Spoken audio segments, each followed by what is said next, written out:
What up, everybody? Alright, so, I figured I'd go through one of my tracks, one of my projects. Maybe you'll be able to kind of see what I'm doing here, give you an idea of how I write my music. As you can see, I'm in Logic right now. Yay. This is a song called Drasic I made. To start off, first thing I did was came up with simple kicks and snares, broke them apart. I put EQs on them, echoes, reverb, shit like that. I did that later. If you follow kick, this was the snare track, claps, and hats, I believe. I didn't label them because I was lazy, but just giving you an example.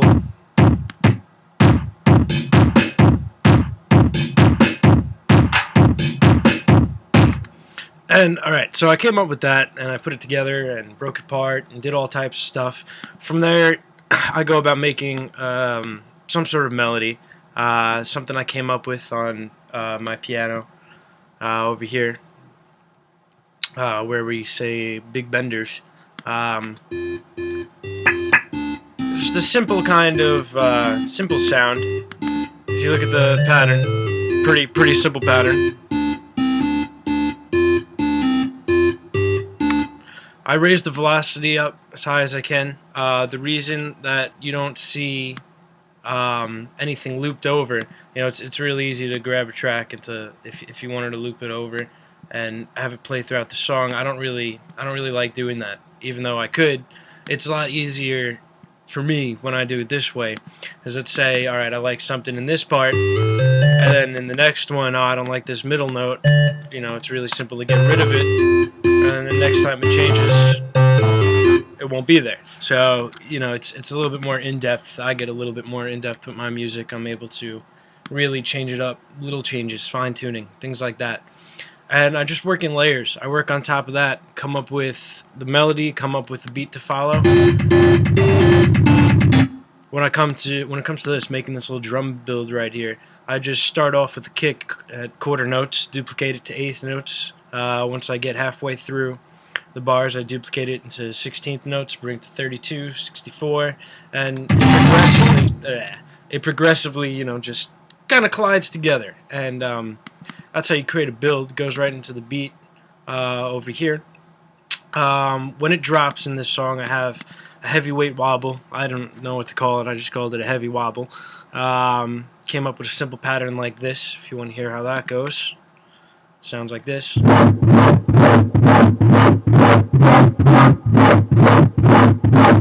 Now, I put a little bit of reverb and echo on it.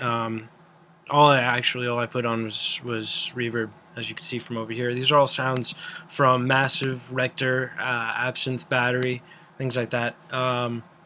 So I had the regular beat playing, and I was like, all right, let's see what kind of wobbles I can make. And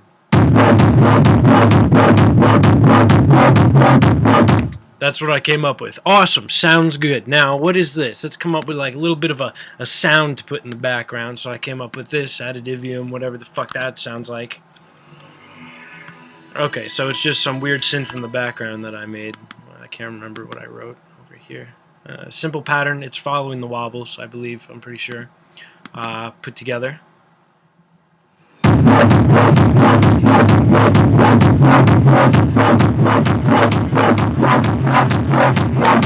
All I'm doing is filling in the empty spaces in between, I guess you could say. It doesn't sound as clean, sounds a little bit more wet. It's nothing distinctive. It's my goal is to put a sound in the background following the key signature, keeping everything together. It fills in those empty spaces. It makes your music sound less empty, I guess you could say. Now, let's come up with another lead. That's what I was thinking. I was like, hey, I want something that sounds cool. The preset glow stick that comes with Logic under synth leads, it's one of my favorite sounds ever, I think. When you listen to it, it's just, I don't know, the sound, it kind of gets me every time. I'm a big fan of it. So I said, let's come up with something that I could put in and put it over the heavyweight wobbles, fill that in, and this is what I came up with.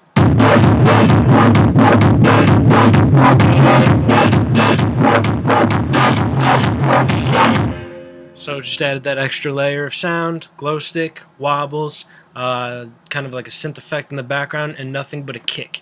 Keeping it very simple. Once we get up here, as you see, we move along, start filling in more things. I'll get to what these little blue parts, hello parts, acapella, King Roberto. I'll explain that in a minute. But once we get up to here, there's going to be a drum break, and that's when the claps and the snare come in. Claps and the hi-hat, I'm sorry. No, I was right the first time. Claps in the snare. Alright, anyway. This is what happens.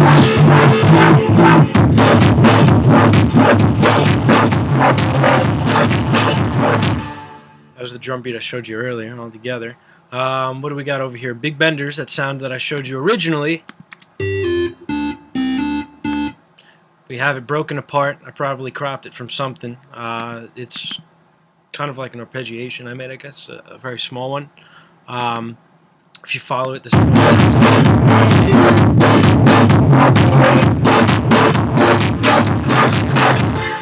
pretty cool. What else did I put in here? Nothing really interesting yet. Alright. So that's pretty much, you get the point. That's how I write my music, layer by layer, all written out, all put together. Keep it simple. Once we get over to this part, it goes back into the original intro that I had. Which was, you already heard that, I don't need to show you again. It just comes back into that. The one thing that I kept from this drop over here was that I did a Tidivium, whatever the hell that is, that sound, that synth sound. I kept it in the background. I wanted it to be in here. It's a good filler. Once again, like I said before, its original purpose. Raise it up an octave, kind of made like a very heavenly sound. I put that behind the original intro. It kind of fills it all in together and come up with this.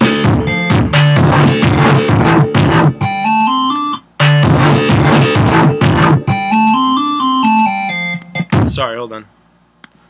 Alright.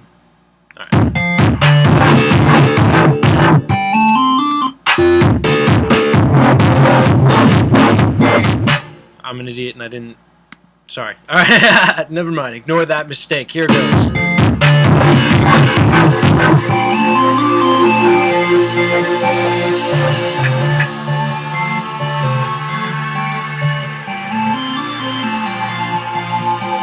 As you can see, it gives it like a heavenly feel in the background.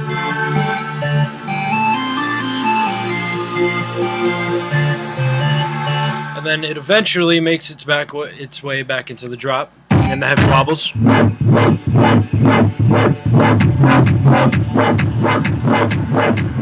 From here, we're building up into something else.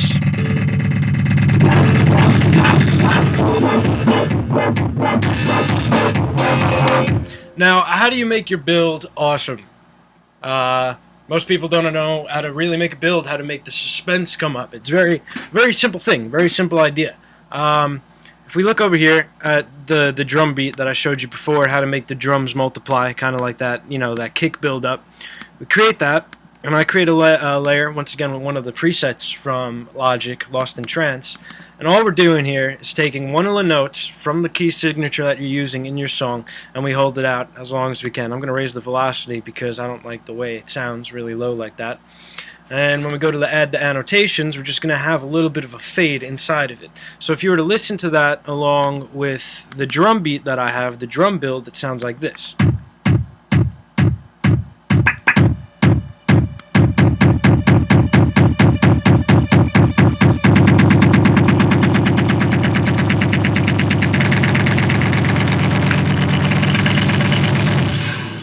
And you have an awesome build. One more thing I forgot to mention was this blast off wind up over here. Same idea as the Lost in Trance, just a different sound.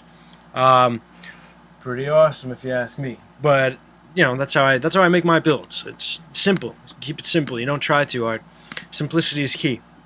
Now, when it comes to adding vocal tracks, open up new tracks, open up new layers. What I did over here was I took that song "Hello" by, I can't remember who made it. Hello, you know, you heard it millions of times.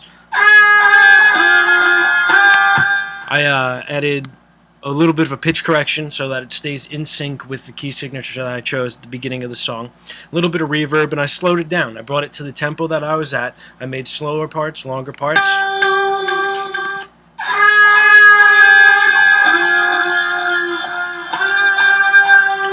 Now you take something like that and you put it in the background, and there's what I'm using for my vocals. It's nothing special. It's nothing crazy. It's just a simple YouTube rip. Now, if I were to listen to that with the rest of the song, it sounds like this.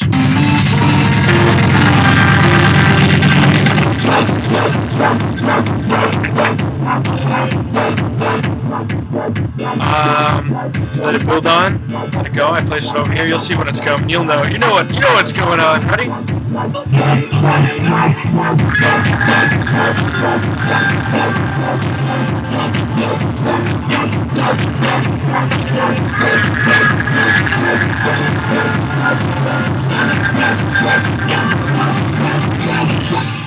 And that's what that sounds like. Something that I thought was awesome, the vocal tracks that I used, I sampled a video from YouTube from Futurama.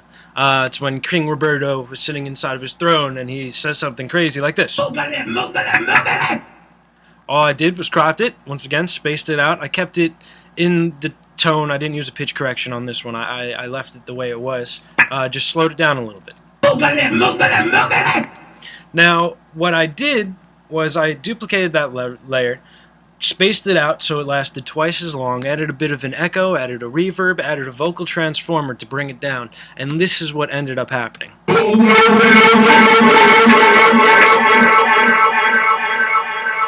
Now, when I first did that, I was like, no fucking way, that sounds awesome. It's in the key signature of the song. It's in the same tempo. It is a simple vocal cut that lasted literally 2 seconds, just this little part right here. All I did was I stretched it out. Now, if you want to hear it without the vocal transformer, I could get rid of the echo and the reverb, and you could see that it's... All it is that. And it's kind of funny if you think about it. That was a funny part of the TV show, a funny part of the episode. And if you add some echo, add some reverb, add a vocal transformer, put it behind some fresh original beats, and this is what it sounds like.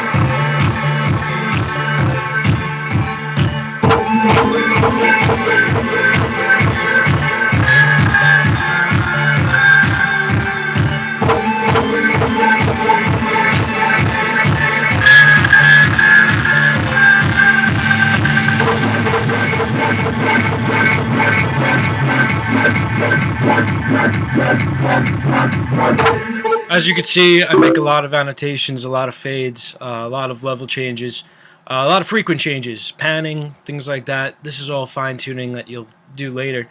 My method of making music is layer by layer, writing it. From there, I add some effects, make it a little wet. I'll put the vocal tracks in later. A lot of cutting, cropping, stretching, things like that. As long as everything's in the same tempo and everything is in the same key signature, no matter what you play, it is going to sound solid. It's like improvising on a guitar. You have someone playing something on the guitar and you're like, alright, I'm going to improvise a solo. How do you improvise that solo? You find out what key signature that they're playing in and you solo only in that key signature. It doesn't matter what notes you're playing, it doesn't matter what, sequence of notes you're playing, but as long as those notes are in the same key signature, it'll sound together. This is something, this King Roberto, that's something that's like totally like crazy. That's just, it's not music. That's just someone talking. That was just, a clip from a TV show. If I stretch it out, put it in the same key signature, add an auto-tune to it, put it in the same tempo, add a transformer to it, a vocal transformer, keep it in the same key signature, a little bit of reverb, make it wet. Next thing you know, it becomes music.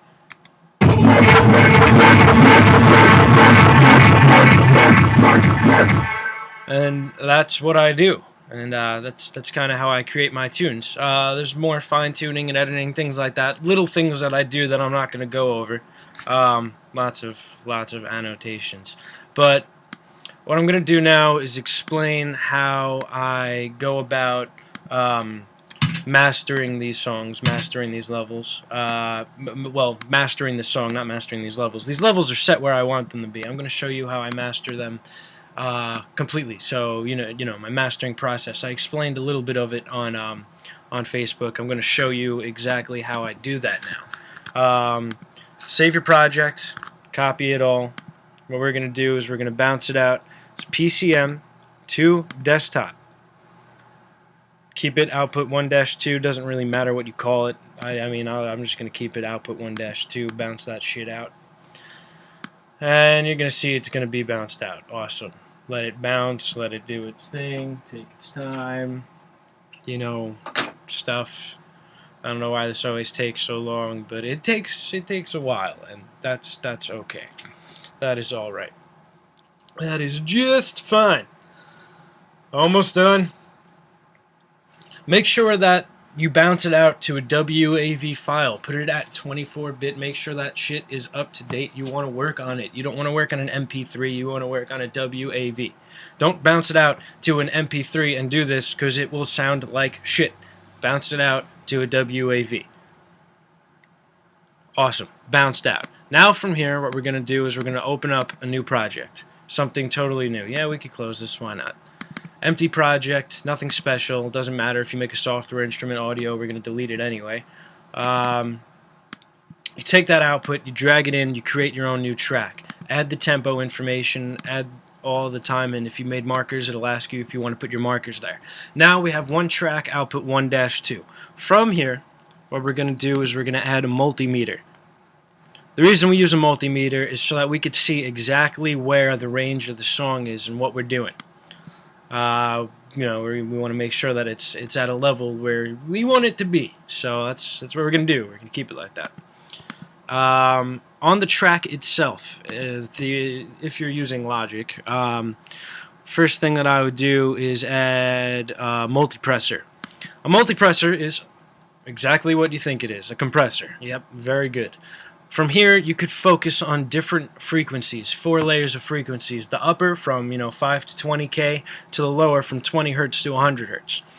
What I like doing is bring down up to 60 Hertz. We're going to bring that there. Let's solo that. When we play the song, we're only going to be able to hear those hertz. We're going to listen to that, pay attention to it. You want to bring the compression threshold down a little bit. We want to see a little bit of movement. Once we get some movement in there, we're going to be good. Movement in this area. Awesome. Now we're on to the next step. This is going to be from 60 to 520 hertz. We're going to do the same thing. Bring the threshold down. Make sure that we stay in that area. I want to bring the attack up on this area because we want to hear those. We want to hear those beats. We want to hear. This is the area where your kicks are going to be. The hits. Not necessarily the bass or the subs. That's where this is. But this is the deepness, the fullness of the song. We want that shit to be attacking us. So we're gonna raise the attack. All right. It's jumping a little bit too high for my liking, so I'm gonna bring it back down. I'll bring it to 17 for now. Awesome. Now that's compressed. Now we're going to go up from 500 to 5K. Solo this. Same idea. Bring it down until there's a little bit of movement.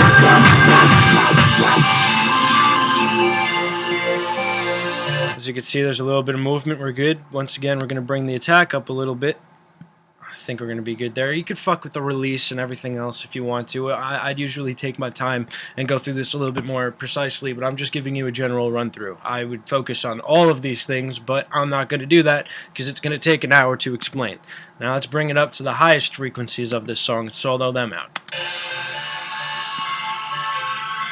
Bring it out, wait until there's a little bit of movement. I don't see any movement yet. This isn't really a heavy part of the song, so let's go back.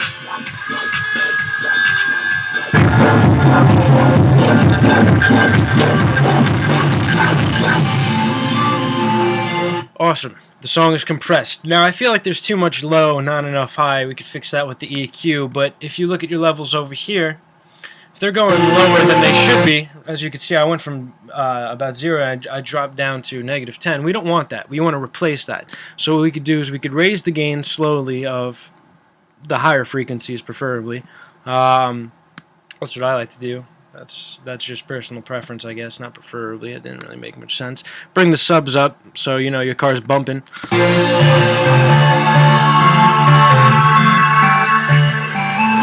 That makeup gain should bring it up a little bit. It didn't do much of a change, but that's what I would do. It doesn't matter. You understand. That's what... Okay, awesome. Next, moving on. We're going to go to EQ. You can put a channel EQ on it. I prefer the little linear phase EQ. That's a little bit more of an in-depth thing. Now, we want to make minor changes. You do not want dramatic changes. So what we're going to do is we're going to take this and we're going to expand it. Why are we doing that? So when you go like this, it doesn't go up to 40 dB. It only goes up to 10. It looks like you're making a great change, but you're really not. Let's go back and reset that setting. Alright, and listen to the song, see how it sounds. Okay, so we're going to go over to this area, these frequency range. This is once again the kick and the beef. You want to hear those drum kicks, so we're going to bring this up a little bit. The bass, we also want some bass. We're going to bring the bass up a little bit. That's what we're going to do. We go to between the 2K and the 5K range. That's going to be like your hats, your snares, the real ticks and more of the higher points, not necessarily the fillers, but the point that, you know, really catches your attention, really stimulates your ears. In order to make the song a little bit brighter, we're going to raise the highest frequencies, adding a little bit of clarity. Minor changes. I barely did anything. And when I bypass it, it sounds like crap. Awesome. Next step. You want a limiter. You want to limit your shit. You do not want your song. Look at these wave changes right here. You don't want that. You'll be listening to this and it'll be like, oh, that's good. Next thing you know, your ears are bleeding when it hits this point because the frequency's just punched your dome in the dome, and you understand what I'm saying. Awesome, cool. So, limiting. That's what we want. We're going to go to our dynamics. We're going to go to an adaptive limiter. That's my personal preference. From here, what we want to do is we want to look at the level. If it's clipping, we fix that. Out ceiling, lower that a little bit. Go to the highest point. If you look over here, we're no longer clipping. We're no longer going red. We're going to raise this scale a little bit so we keep the gain. It's still loud, but...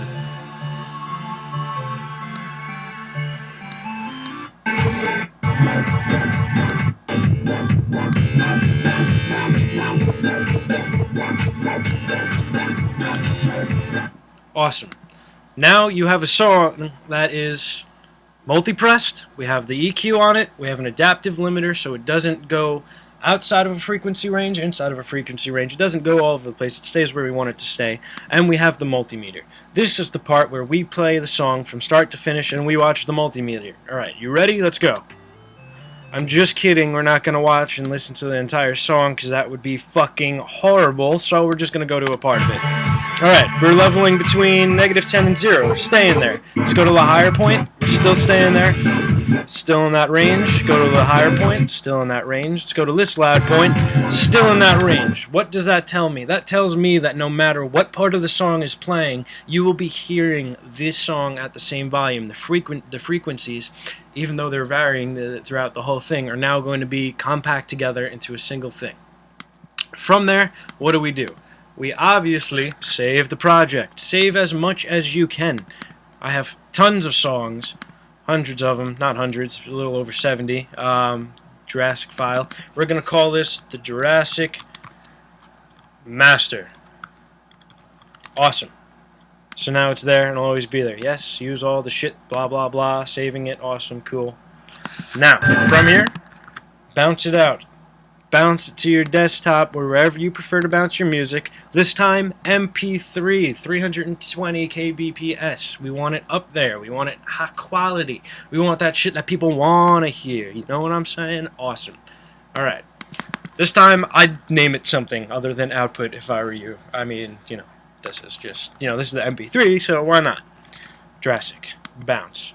Once this is done being bounced out, you have a song that is fully leveled and mastered and composed and put together, and that's how I go about making my music. If you want to check out this song and hear it for yourself, start to finish, click on the link below. I'll be updating music from day to day, and I hope this helped you out and gave you an idea about how I make my music.